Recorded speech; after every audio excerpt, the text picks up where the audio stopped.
I'm gonna share my top 10 things that helped me with my recovery from my tummy tuck. Number 1, I bought 2 wedge pillows off of Amazon. One was like a 12-inch high pillow for my back and neck and head, and then the second was to go underneath my knees and my lower legs.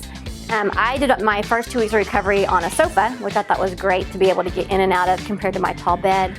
It also made me not, like if I was in the bed, I might have wanted to get off of the wedges and lie flat or lay on my side, which I normally do. So if you're a side sleeper or a tummy sleeper, having those 2 wedges will really make you do what you're supposed to do for your recovery, which is lie on your back. Having the lower wedge also helped with you kind of being in a cradle position, because lying flat or even just having the upper part of your body lifted, there's still a lot of pull on the incision, so it just feels better when you're kind of hunched over. And so, yeah, I'd recommend getting those 2. All right, so tip number 2 would be to borrow or rent or buy a walker. That was my saving grace on being able to actually get around and move and walk to not get a blood clot after the surgery. I think you're really hunched over, everything is really tight, so I think I would have not wanted to do that had I not had the walker. So I tried once an hour or once every 2 hours to do a little lap inside my house with that walker. It also helped me when I went to my first post-op appointment, because when you're getting out of the car and walking down halls, it's exhausting after surgery. I also got the kind with a little seat pad, so that when you are walking, whether it's in the office or if you go to the store or something, that you can sit when you need to. So when I'm lying on my wedge pillows on the sofa, about once an hour, once every 2 hours, I did the leg stretches and bent my feet and lifted my legs and did all that. All of these things were for the blood clots. So, okay, so tip number 3 would be before surgery, I went to the store and bought a lot of different things, and one of the most important ones is to get some snacks that you like and that you will eat, small portion snacks and also protein shakes. It's really important to eat when you take your pain meds and your antibiotics, because if not, you're going to get sick to your tummy and then you won't want to take them, and you're supposed to take them. So I had those on my nightstand or on the coffee table ready to go, and the person giving me my pills, I gave them instructions ahead of time that no matter what I say, don't give me any meds without making me eat that. So she would hand me a little Aussie Bite from Costco and make me eat the whole thing before she gave me any of my pills. And I want to give a shout out to my mama. I stayed at my mom's house for 2 weeks post-op, and she was wanting to take care of me. And my nurse daughter, Courtney, is the one who gave me the meds and took care of all the medical type things. So tip number 4, stay hydrated. So before the surgery, I bought a couple of cases of water, coconut water, and Gatorades. So, mainly do the waters because you don't want to have too much sugar intake, but the electrolytes are good if you're getting dehydrated. It's going to help with not having muscle spasms or possibly a low-grade fever, which are signs that maybe you're dehydrated. I also wanted to keep my intake up really high with the liquids, so that it would make me need to go to the restroom, which would make me do the walk around the house, which would get me moving, which would help me not get a blood clot. So staying hydrated is important. If you need to set a timer or have your caregiver jot down how often you're doing it, or some of the days when I was by myself, I just put out a certain number of bottles on the coffee table and made myself get through them by the end of the day. So hydrate. Okay, tip number 5. This has to do with personal hygiene and looking good, even though you're recovering. So shower chair, optional, but if you want to keep your showers going and wash your own hair, it's going to help. You're going to be really tired after your tummy tuck the first couple of weeks. So it's nice to be able to sit down to wash your hair or shave or just shower, so if you're afraid you're going to fall over. Also, dry shampoo was my best friend. I used a lot of it. I continued to use it up until about 6 weeks, and now I'm addicted. I have a gazillion cans in my house. And then I also went to Walmart, and for $6 they'll wash your hair for you. So that's also kind of nice, or you can go to Dry Bar, but it's just nice for someone else to wash your hair when you're recovering, so there's no need to have nasty hair during recovery. Okay, tip number 6 is using your incentive spirometer that the hospital is going to give you.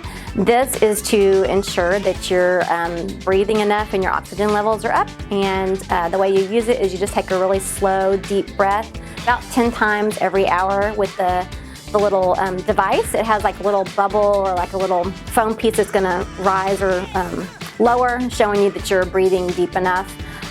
So there were some days that I wasn't doing so hot with that, so it really did help to do those exercises to get me breathing normally. Tip number 7, all about taking your pills. I bought one of those big pill boxes that has the time of days and the days of the week on it. We filled them up the first day of surgery with all the different pills that you're taking, like your multivitamin, vitamin C, all the prescription meds that we give you. And I set phone timers to make sure that I was taking them in the right intervals. And we also had a paper by all the pills. We were jotting them all down. It's really important to stay on top of the pain meds, especially with the tummy tuck. So don't wait to be hurting. Just do what the bottle says.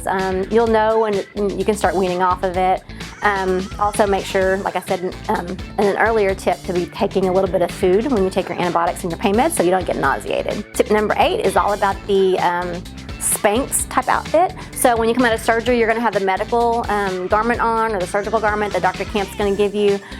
It became too loose on me after about a week because the swelling was already starting to go down and everything. I was losing inches, and so he told me just to go and get any type of Spanx outfit. So the one I got, it has like a little bitty area that can open up for you to go potty, but it's really nice. The surgical one we had this big old whopping hole where you didn't have to take it off and on, which is really scary when you have the really long incision with a tummy tuck.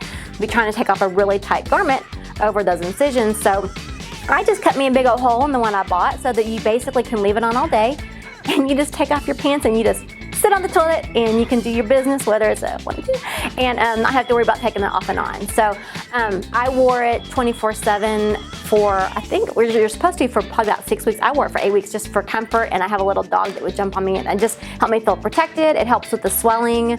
It's going to help everything be really smooth and looking really good. So tip number 9, this is my personal choice one, earplugs and an eye mask.